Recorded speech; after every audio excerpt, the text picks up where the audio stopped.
लोक माता रानी रासमुनी की जीवन की कुछ कही, कुछ अनसुनी, कुछ सुनी कहानी मैं उनकी पोती मौसमी सरकार से पूछूंगी और उनके बारे में कुछ ऐसी बात बताऊंगी जो आपने सुना नहीं है। चलिए उनसे मैं पूछती हूँ कि माता के बारे में कुछ बताइए कि क्यों उनका नाम पड़ा था लोक माता और क्या कुछ अनसुनी कहानी है जो मुझे बताइए। लोक माता रानी रासमुनी जैसे हम उन्हें बुलाते हैं, उनको ये नाम दिया गया था क्योंकि वो बहुत बड़े मन के इंसान थे।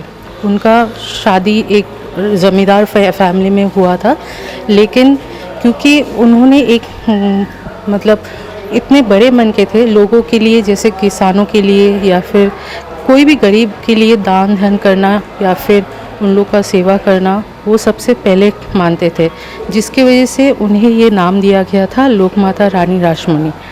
उन्होंने जैसे गंगा में ब्रिटिश लोगों के साथ फाइट किया था, लड़ाई किया था, क्योंकि ब्रिटिश जो वहाँ पे मछुआरे थे उन लोग को रोक रहे थे जाल फेंकने से, या फिर ये रास्ता ब्लॉक कर रहे थे, यहाँ से टैक्स देना पड़ेगा रास्ते के लिए। ये सब छोटे छोटे बहुत कहानी हैं जो हम अभी टीवी सीरियल के दौरान देख ही चुके हैं। लेकिन उनका जो बड़ा मन है, उन्होंने जो लोगों के लिए किया, इसी वजह से उनको ये नाम दिया गया था। वो रानी ज़रूर थे लेकिन मन से रानी थे, वो धन से रानी थे, लेकिन वो ज़्यादा जो लोगों का प्यार है, वो प्यार की वजह से वो ज़्यादा जाने जाते थे। और एक बात है कि जैसे उनको माता भवतारिणी माता ने दर्शन दिया था, तो उसके बारे में जो अनसुनी कहानी है वो मुझे जानना है। उन दिनों हम लोग जो ट्रैवल करते थे, जब कहीं जाना पड़ता था तो हम लोग नाव से गंगा से जाते थे। तो जब उनका मन विचलित हो रहा था तो वो एक बार बनारस के लिए सफ़र कर रहे थे। तो उसी दौरान सफ़र के दौरान उन्हें माता जी का दर्शन आया। माँ भवतारिणी उनको बोले कि मैं इस जगह हूँ, मुझे यहाँ पे स्थापित करो। लेकिन क्योंकि उन दिनों ब्राह्मण के सिवा किसी को पूजा करना नहीं दिया जाता था, तो उन्होंने गदाधर जी के बड़े भाई को वहाँ पे पूजा के लिए नियोग किया था। उसके बाद गदाधर जी, जिन्हें हम रामकृष्ण परमहंस के नाम से जानते हैं, वो वहाँ पे पूजा करने लगे। और रामकृष्ण परमहंस जी माँ भवतारिणी को अपने माँ जैसे ही मानते थे, इसीलिए उनको खाना खिलाना, उनसे बातें करना, ये सब वो करते रहते थे। जान बाजार इलाके में रानी माँ के कितने मकान हैं, यहाँ पर कौन से उनके फैमिली से रहते हैं वो?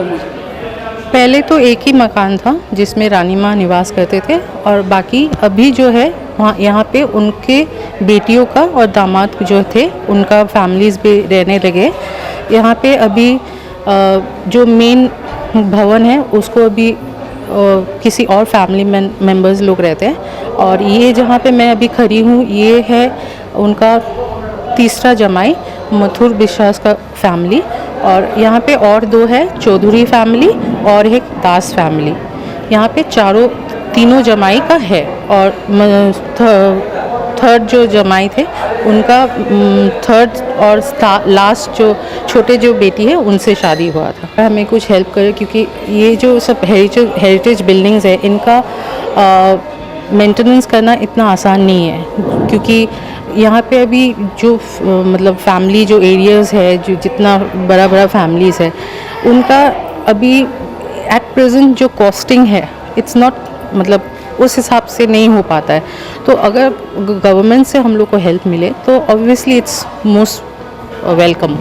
रानी माँ एक गरीब परिवार से थी, लेकिन उनका विवाह राजबाड़ी में हुआ था। इसके राजबाड़ी में ब्याहने के बावजूद उनका मन हमेशा करुणामयी ही रहा।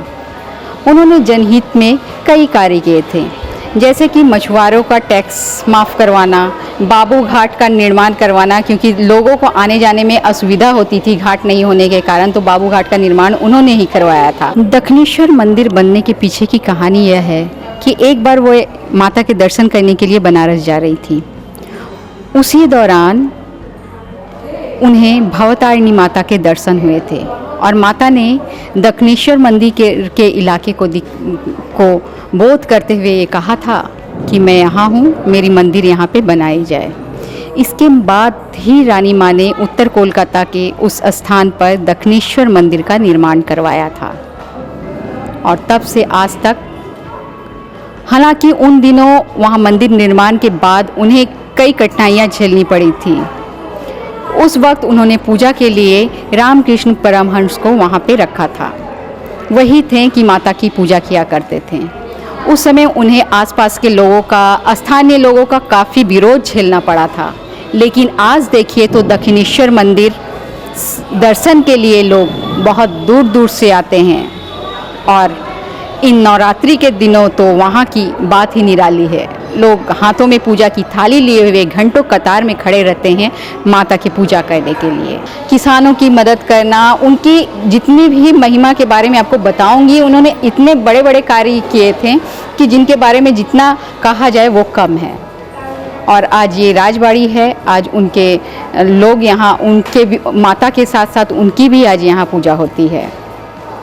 लोग आज उन्हें लोक माता कहकर बुलाते हैं। कैमरामैन पार्थो मंडल के साथ मैं प्रीति पासवान, CN राष्ट्रीय, कोलकाता।